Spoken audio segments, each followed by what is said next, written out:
Depois de tanto sofrer, tentando encontrar informação e tudo mais, justamente porque é uma informação que a gente não encontra em um lugar concreto. Tipo, não tem um site da prefeitura onde que você vai entrar lá e vai ter tudo tintim por tintim, passo a passo do que você vai ter que fazer pra você viver o seu pós-au pair. Então, assim, como existem várias oportunidades, várias possibilidades, situações diferentes, tem rolê com a idade, tem rolê com o salário, é a burocracia francesa, que vocês sabem como que é, o negócio aqui é um pouco complicado. Então eu decidi gravar esse vídeo para poder compartilhar com vocês a minha experiência, um pouco do conhecimento que eu tive aí, começando o processo de pós-au pair, e também de histórias de colegas minhas, relatos que eu vejo nos grupos e tudo mais para compartilhar para vocês. Então, se você não me conhece, eu sou a Frisa, eu faço intercâmbio de au pair, tô no meu segundo ano de au pair aqui na França. O meu conteúdo no YouTube é justamente, inicialmente era para compartilhar um pouco da minha experiência, e agora estou vendo outros leques, outras coisas que eu posso trazer aqui pro canal que tenham um pouco de relação ali com vida, né, de imigrante, o mundo da au pair, e agora o pós-au pair também. Mas o foco aqui é mais compartilhar minha experiência mesmo, tipo um lifestyle. Eu gosto bastante também de tentar compartilhar alguma coisa de útil com as outras pessoas, então eu vejo que esse assunto, que é o assunto do pós-au pair, ele causa muito confusão. Tem menina que não sabe nem a metade do terço.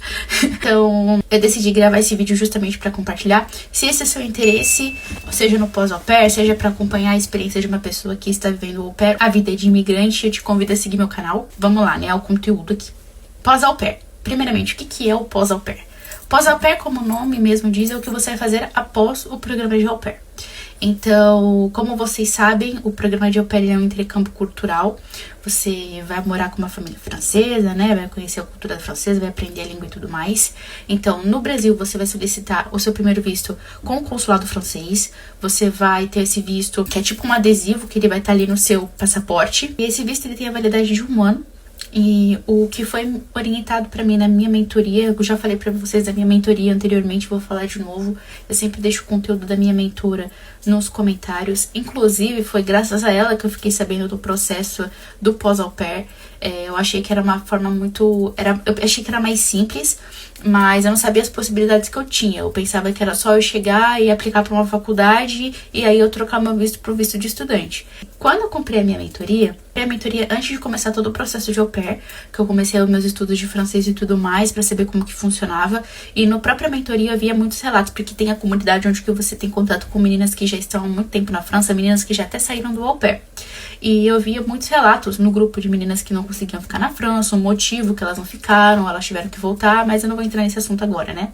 Como o meu objetivo era fazer o au pair pra viver o pós-au pair, eu usei o au pair como uma escada para poder vir morar fora, eu já comecei o processo com o olho no pós-au pair, mas antes eu nem falava pós-au pair. Pra mim era tipo, vai acabar o au pair, eu vou trocar meu visto. Quando eu comprei a mentoria, a minha mentora, a Sinara, ela explicou o processo até onde vai o conhecimento dela, porque é bem burocrático, vocês vão ver que tem várias possibilidades do pós-au pair. Então ela me expandiu um pouco a minha visão, porque eu não tinha visão nenhuma, e depois fui eu que fui correndo atrás das informações. Então, se você não tem mentoria, se você acha que é interessante mentoria, eu vou deixar aqui nos comentários o contato dela. E se por acaso vocês encontrarem contato com a Sinara por causa dos meus vídeos do YouTube, não esqueçam de mencionar que vocês vieram do meu canal do YouTube, porque vocês vão ganhar uma surpresinha lá quando vocês conversarem com ela, tá bom? Mas enfim, ela me explicou como que era ali por cima a questão do pós-au pair, e ela me mostrou que tinha as outras oportunidades, não era só a faculdade, e é sobre isso que eu vou falar pra vocês agora. Voltando pra questão do visto. Primeiro visto, você pega no Brasil um adesivo que tem no seu passaporte, ele tem a validade de 1 ano, e a Sinara me recomendou que o processo é 3 meses antes do vencimento desse visto, você tem que entrar em contato com a sua prefeitura para solicitar o seu segundo visto de au pair. Eu não sei como que funciona nas outras cidades. Na minha cidade, o processo é online. Então, falando um pouco do meu processo pro segundo ano de au pair, o que aconteceu? 4 meses antes do meu visto vencer, eu já tinha solicitado essa demanda no site da prefeitura. Quando você entra no site, você vai seguindo o passo a passo ali das informações, e depois eles vão pedir alguns documentos. Você vai colocar aqueles documentos e você vai ficar aguardando. Eu acredito que esse período é justamente para eles verem os seus documentos, se você tem contrato realmente de au pair, se você tem atestação de Bergimon, e se você tá ali apta a realmente, de fato, fazer o segundo ano de au pair. Porque, como vocês sabem, tem algumas meninas que elas vêm pra França já com 30 anos. Então, a possibilidade do segundo ano de au pair não é possível, infelizmente, para essas meninas. Ah, mas eu já ouvi fulana que conseguiu fazer... Gente, Isso foi uma outra coisa que minha mentoria me ajudou bastante. Porque quando eu comecei a mentoria em 2024, em abril de 2024, existia a possibilidade de sair do au pair e fazer um CDD ou um CDI. E quando eu estava já no meio do processo, a França tirou essa possibilidade, não tinha mais. Então, ou foi o caso de algumas meninas terem voltado pro Brasil, inclusive, porque elas estavam contando com essa possibilidade de trocar o visto do au pair para um CDD, e quando eles tiraram, elas não tinham conseguido, algo que a gente vai falar um pouco mais pra frente, que é sobre as candidaturas, porque aqui na França tem as datas certas para vocês fazerem as candidaturas e tudo mais, e como foi uma surpresa, foi pego assim do nada, acabou que infelizmente algumas meninas não conseguiram se programar certinho para se candidatar, se matricular em faculdade, curso e tudo mais, e acabaram perdendo essa oportunidade e não tinha como ficar aqui sem visto. Já era o segundo ano, ia acabar e tiveram que voltar pro Brasil devido a essa situação. Então, assim, uma coisa que vocês têm que ficar atento com o processo de au pair é que as coisas elas mudam muito rápido. E, infelizmente, nós temos que ficar atentas a tudo. Por isso que a questão do dinheiro pega bastante no au pair. Se preparem para juntar dinheiro. Então, eu sei que o meu visto, ele vencia dia 31 de novembro. Dia 15 de agosto, eu fiz a solicitação no site do governo.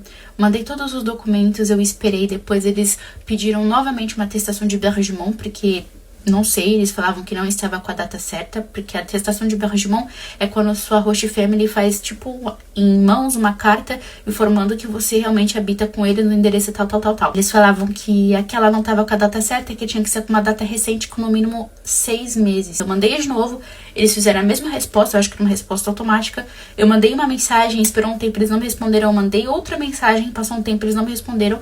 E aí, tipo assim, gente, eu fui ter o aceite do meu dossiê. O aceite é quando a prefeitura analisa os documentos que você coloca e eles falam que tá tudo certo, que eles podem dar continuidade com o seu processo. Meu aceite saiu dia 22 de outubro e o meu visto vencia dia 31 de novembro. E o que eu quero dizer com isso é que o seu segundo visto de au pair, ele não vai ser igual ao primeiro, ele vai se chamar titre de séjour, e ele é como se fosse um cartãozinho que é o titre de séjour mesmo. Ele não vem, até onde eu saiba pelo menos, né, ele não vem dentro do seu passaporte igual ao primeiro visto, e no Brasil a gente pega com o consulado francês, aqui na França você vai pegar com a prefeitura da sua cidade. Eu sei que algumas meninas devem ficar vendo meu vídeo falando, ai meu Deus, anda logo, fala logo, mas é porque eu explico mais para as meninas que estão no Brasil, que não chegaram aqui ainda, para ter um pouco de informação, e eu pelo menos não sabia que tudo isso que a gente tratava era com a prefeitura, eu não sabia que o visto era outro, não tinha essas informações, e é por isso que eu falo aqui. Enfim, agora falando de fato sobre o pós-au pair. Antes de fato começar, eu já queria deixar claro que o que eu estou falando aqui não é verdade absoluta. Vocês têm que interpretar o que eu estou falando como se fosse o ChatGPT. Às vezes você pergunta umas coisas pro ChatGPT e ele te dá uma resposta meio nada a ver. Então, assim, pode ser que seja um pouco daquilo ali. Pode ser, mas vocês têm que correr atrás da informação também. Até porque a gente muda de cidade para cidade, então o ideal é vocês terem uma noção de como que funciona, mas tem um grupo ali da cidade, da onde vocês moram ou vão morar, para justamente você entrar em contato com as meninas, você ver ali com elas como que elas fizeram, se é esse processo mesmo e tudo mais. Quais são as possibilidades de troca de visto de estudante que eu conheço? O CAP, o BTS, o Licence, que é a faculdade, e o Master, que é o mestrado. Eu sei que também tem um tal de BUT, eu não sei se é B-U-T ou BUT que se pronuncia, mas eu também vi o ChatGPT falar sobre isso e eu vi umas meninas também falando sobre ele nos grupos, então eu vou deixar tudo aqui, o link dos grupos nos comentários aqui pra vocês. Tem grupo de estudante brasileiro que tá na França, tem grupo de au pair, tem grupo de estudante que quer trocar, aliás, de ex-au pair que tá acima de 30 anos, que quer trocar pro visto de estudante. Eu vou deixar os links aqui pra vocês. Alguns já estão X, vocês têm que ficar tentando pra poder entrar. Então eu vou aqui, tô com o ChatGPT aberto, e vamos aqui começar a destrinchar quais são essas formações aí. O primeiro que a gente vai ver é o CAP. O chat explicou que é tipo um diploma bem prático, e realmente eu fui atrás, porque muitas meninas fazem o CAP Petit Enfance, que é justamente pra você continuar no mundo infantil. E ele é tipo um cursinho, gente, ele dura ali entre 8 meses a 1 ano. Então existe sim a possibilidade de você conseguir o visto de estudante com ele, mas entre aspas, eu vou explicar por quê. Então, falando sobre o CAP, eu fui atrás porque era a minha primeira alternativa, era fazer o CAP no Petit Enfance, porque eu queria continuar trabalhando no universo infantil. E quando eu fui atrás, eu recebi alguns relatos também que a grade de estudo do CAP, ele é uma grade que não chega a bater 20 horas, 25 horas de estudos semanais. E para você solicitar o visto de estudante no dossiê do consulado, você tem que apresentar, né, sua matrícula numa escola que tem que ter ali na grade de estudos no mínimo 20, 25 horas semanais.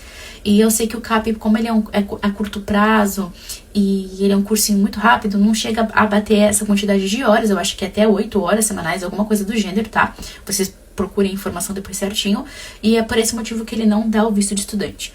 Tem casos, sim, de meninas que conseguem pegar o visto de estudante com o CAP do Petit Enfance, porém, é porque elas conseguem fazer o alternance com o Petit Enfance. Todas essas possibilidades de CAP, BTS, lições, master, eles têm o modo alternance. O que é o alternance? É quando você... Eita, que meu cérebro deu até um negócio. O alternance é quando você encontra uma escola com o curso que você quer fazer. Você cria sua matrícula, mas não é você que vai pagar esse curso, é uma empresa que vai pagar esse curso e em contrapartida você vai trabalhar para essa empresa. Nada mais é como se fosse um estágio, gente. Então é um estágio remunerado, que o alternância ele já te mata 2 coelhos com uma cajadada só na solicitação do visto, que é um certificado de trabalho e um certificado da matrícula de um curso. Então, é a melhor alternativa em todos os mundos. Sem sombras de dúvidas, é a melhor alternativa. Por quê? Também tem outro porém. Quando você consegue uma alternância, você vai fazer um estágio justamente na área que você está estudando. Então, isso já traz uma experiência profissional para o seu currículo, que é dentro da própria área que você está estudando ali, que você vai se formar, né? Então, de longe, é a melhor oportunidade. Assim, a gente vai falar mais sobre isso pra frente, mas por que algumas meninas, elas conseguem um visto de estudante com o CAP Petit Enfance por causa da alternância? Como ele é como se fosse um estágio, o tempo de trabalho ali, meio que o governo entende que é um tempo também de aprendizagem, então ele vai entrar ali como se fosse horas suplementares para o seu tempo de estudo, né, para sua aprendizagem, aonde em tese, né, teoricamente você iria bater essas 20, 25 horas de estudos semanais, e devido a isso, até onde foi me explicado, por esse motivo que tem algumas prefeituras que aceitam sim o visto de estudante com CAP de Petit Enfance. É porque você acaba batendo esse pré-requisito que é as 20, 25 horas de estudos semanais. O que é o BTS? Aqui o ChatGPT tá falando que ele é um diploma técnico superior. Entre o CAP e o BTS, falam que o BTS ele é mais bem visto no mercado de trabalho do que um CAP, só que tem um outro porém que precisa ser levado em consideração também, que o CAP, você vai encontrar cursos que são mais... Como que eu posso fazer para explicar? Curso de patisserie, que é para você ser padeiro, para você fazer bolo, trabalhar em padaria, curso de hotelaria, curso de manicure, cabeleireiro, curso assim para você trabalhar em creche, para cuidar de criança. Então não chega a ser bem uma faculdade, vamos dizer assim. É quando você faz um curso tipo na Embeleze para fazer ser cabeleireiro, é como se fossem os cursos desse sentido, entendeu? O CAP. O BTS, ele já é mais como se fosse tipo um Senai, sabe? Já é um curso mais profissionalizante, o tempo de duração dele também é maior, né, entre 2 a 3 anos, dependendo do curso que você for fazer. Ele também tem um leque maior de oportunidades. Então eu vejo que tem área de RH, tem na área de comércio exterior, tem na área de TI, que é a minha área. Então ele tem bastante oportunidade também. E ele também tem a modalidade do alternância, que é quando você encontra a escola e uma faculdade vai pegar você como um estagiário e vai pagar para você um salário, enquanto ela também paga os seus estudos. Então esse também é o lado bom, né? No Brasil a gente tem muitos estagiários que não são remunerados. Aqui, se você faz o alternância, você é um estagiário, entre muitas aspas, gente. É como se fosse um estágio remunerado, tá? A gente vai falar um pouco mais pra frente, eu acho. Não sei se eu vou fazer nesse vídeo, no próximo vídeo, qual que são os salários, porque ele muda aqui, o salário do alternância, ele muda dependendo da sua idade. Então, quanto mais nova você for, menor vai ser o salário. Ele tem um teto até os 29 anos. Após os 29 anos é mais difícil de encontrar o alternância, justamente porque as empresas elas são obrigadas a te pagar um salário mínimo francês. Então, acaba que muitas empresas ou até escolas não aceitam pessoas com 29, 30, 31, justamente porque elas sabem que no modo alternância não não vai ter a chance de uma empresa contratar uma pessoa com essa idade, é que eles falam, né? Então eles acabam não aceitando, porque diferente do Brasil, aqui você também você tem que passar por um teste nas escolas para eles falarem se eles querem continuar com a sua candidatura ou não. Não é só você chegar e se matricular, a não ser que você for pagar, porque também dá para você pagar do seu bolso. Mas enfim, a gente vai destrinchar isso um pouco mais pra frente. Agora falando sobre o BUT. É um diploma universitário mais completo que o BTS. Então olhando aqui a diferença entre o BUT e o BTS, o tempo de estudo. O BUT, ele é 3 anos e o BTS é 2 anos. Então ele é mais completo, vamos dizer assim, né? Você tem mais tempo de prática, mais tempo de teoria ali dentro do curso que você vai fazer. O próximo aqui é o Licence, que é a faculdade. Ele tem a duração de 3 anos, o Licence. E ele é mais teórico do que o BUT e do que o BTS. Então, até aqui, gente, CAP, BTS, BUT e Licence, nenhum desses você precisa ter faculdade para você conseguir o seu visto de estudante, tá? A única coisa que vocês vão precisar, o que pedem na maioria dos casos, é o NCNARIC, que é a equivalência dos seus estudos do Brasil com a França. Então, é bom vocês já deixarem bem organizado aí os documentos de vocês, a certidão de nascimento, e histórico escolar de vocês, e se possível também o Enem. Porque quando vocês forem fazer o NCNARIC de vocês, se vocês colocarem o Enem, isso deve ser como se fosse um plus, não vai alterar nada em nota, porque o NCNARIC não é para dar nota, é só para ele falar se vocês realmente têm um ensino médio. Ele vai falar se os seus estudos que você fez no Brasil, ele chega a ser considerado um ensino médio francês. Então ele vai falar se você tem o BAC, que é o bachelor, que é o ensino médio francês, ele vai falar se você tem ou não, né? Ou se você fez faculdade no Brasil, ele vai falar que você tem um outro nível, porque vou explicar aqui pra vocês que nem o Master, que é o mestrado, aqui ele fala que tem duração de 2 anos, e ele é um BAC, que é o bachelor, plus 5, que no caso é o ensino médio mais 5 anos de estudo. O Licence, que é a faculdade, ele fala que é um BAC, bachelor, plus 3, no caso 3 anos de estudo. BUT, mesma coisa, BAC plus 3, BTS, BAC plus 2, que são 2 anos de estudo, e aqui ele tá falando que o CAP é 2 anos de estudo, mas eu desconheço essas informações, porque quando eu fui procurar o Petit Enfance, tava falando que era tinha escola que dava 8 meses de ensino e tinha escolas que dava 12 meses.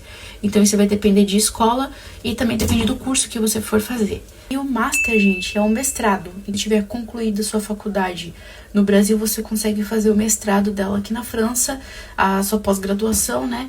Então você vai fazer o NCNARIC. Não tenho certeza, porque esse mundo aqui já não faz muito parte do que eu vivi. Minha faculdade era trancada no Brasil. Mas pelo que eu vi por cima ali das meninas falando, é que você vai fazer o NCNARIC não do seu histórico escolar, mas e sim da sua faculdade, justamente para ver qual nível que você iria entrar ali. Se você realmente ia começar um mestrado, se você teria que fazer mais alguns anos de estudo francês aqui, de faculdade, para depois começar o mestrado. Não sei dizer realmente de fato, porque não é a informação que eu procurei, porque não é a minha realidade. Mas eu sei que existe a oportunidade de vocês fazerem o mestrado aqui sim, e também em alternância, porque eu conheço gente que faz. Agora, antes de finalizar o vídeo, eu só queria dar umas dicas aqui pra vocês. Se você não tem faculdade no Brasil e você está querendo continuar na França de forma legal, né, que a única oportunidade é com visto de estudante, e você está pensando em quais as oportunidades que você vai ter, já daria de dica aqui, que é para vocês se dedicarem muito com o francês. No próximo vídeo eu vou falar para vocês quais que são as etapas, como que é o processo e as datas de candidatura e tudo mais. E o francês, gente, é uma das coisas mais importantes. Por quê?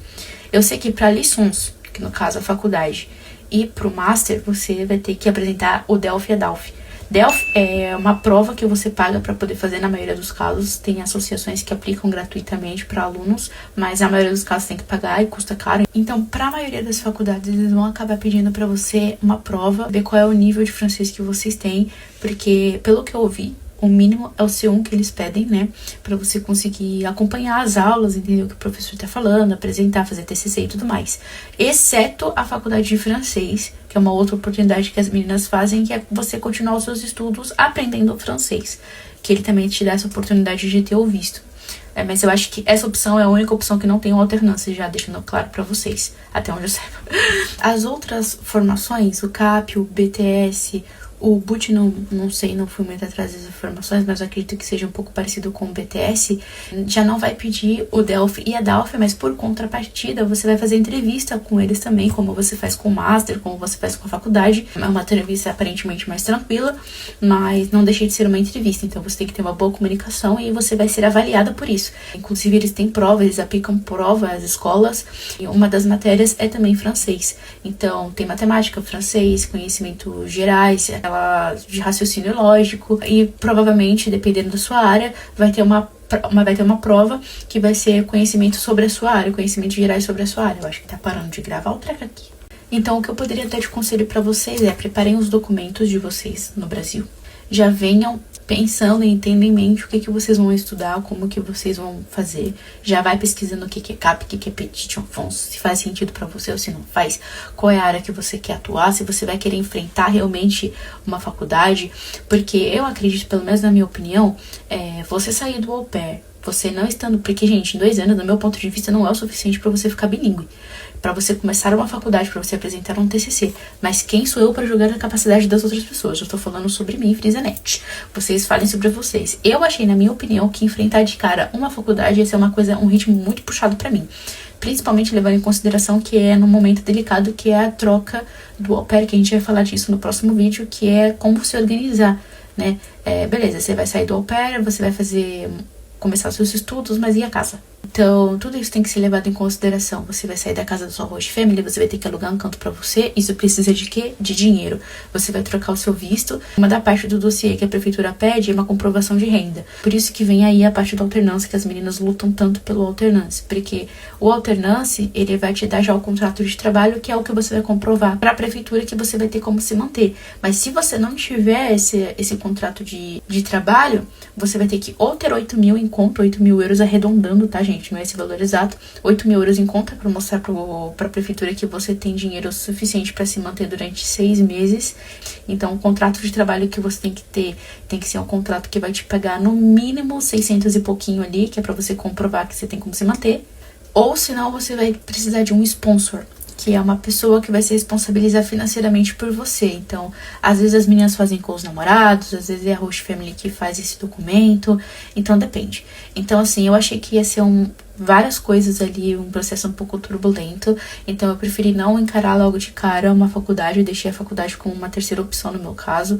Eu pensei primeiro no CAP, mas como falamos anteriormente, o CAP, para você conseguir alternância para ter o visto de estudante é um pouco difícil, porque que nem eu queria o Petition Fonds. Aí para você encontrar uma creche que vai querer contratar você e pagar um salário mínimo francês, que está em torno de 1.800 euros até onde eu saiba. Depois vocês perguntam pro ChatGPT para ter certeza ali. Ou pegar uma pessoa mais jovem, pagar menos do que isso, eles sempre preferem pegar uma pessoa mais nova.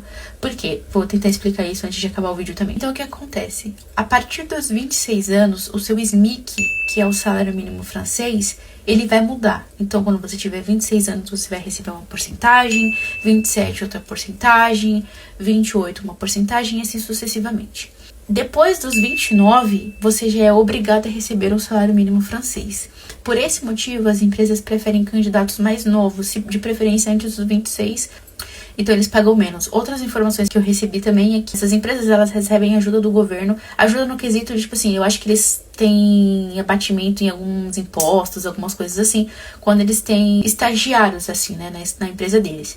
Então, não sei se isso vai por idade, porque tem uma amiga minha que faz mestrado e ela me falou que ela tem 28 anos, se eu não me engano, e passaram essa informação para ela, que independente da idade do candidato que está fazendo ali o estágio, a empresa ela pode contratar esse candidato, mas depois ela pedir ali um reembolso, vamos dizer assim, algo do gênero pro governo. Então eles meio que têm esses abatimentos em algumas taxas, é alguma coisa assim, gente, alguma coisa relacionada a isso. E eu sei que algumas empresas, eles dão preferência sim de contratar candidatos mais novos, justamente porque eles vão pagar menos no salário e vai ter algumas coisas aí com a prefeitura que eles vão ter de desconto. Bom, gente, no momento eu acho que é isso. Tentei explicar aqui de uma forma que dê pra entender. Realmente é muita informação, às vezes até pra explicar eu fico meio perdida. Então se vocês tiverem alguma dúvida, vocês deixam aqui nos comentários. É um pouco confuso mesmo pra poder entender. Eu não falei nem a metade pra vocês ainda como que funciona o processo. Falei um pouco por cima de cada coisa, mas dá pra destrinchar mais. Então se vocês tiverem dúvidas, vocês deixam aqui nos comentários. E como eu disse, eu não sou detentora de todas as informações, então se eu falei alguma coisa que esteja errado e você já passou pela experiência ou ouviu algum relato, você pode também deixar aqui nos comentários e me corrigir se eu estiver errado em alguma questão, tá? Não tem problema nenhum, não me importo.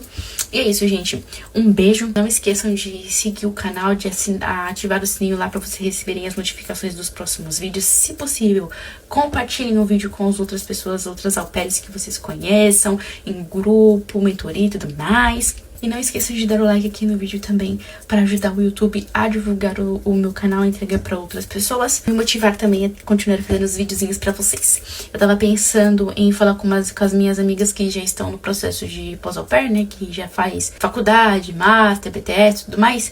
Pra trazer elas aqui no canal, dar o relato delas, para trazer as informações, passo a passo de como que elas fizeram, a área que elas atuam, para ter mais, para vocês terem uma noção, né? Às vezes é de repente na área de vocês acham interessante, quem sabe. Mas é isso, gente. Muito obrigada se você assistiu até aqui. Um beijo no seu coração e até a próxima.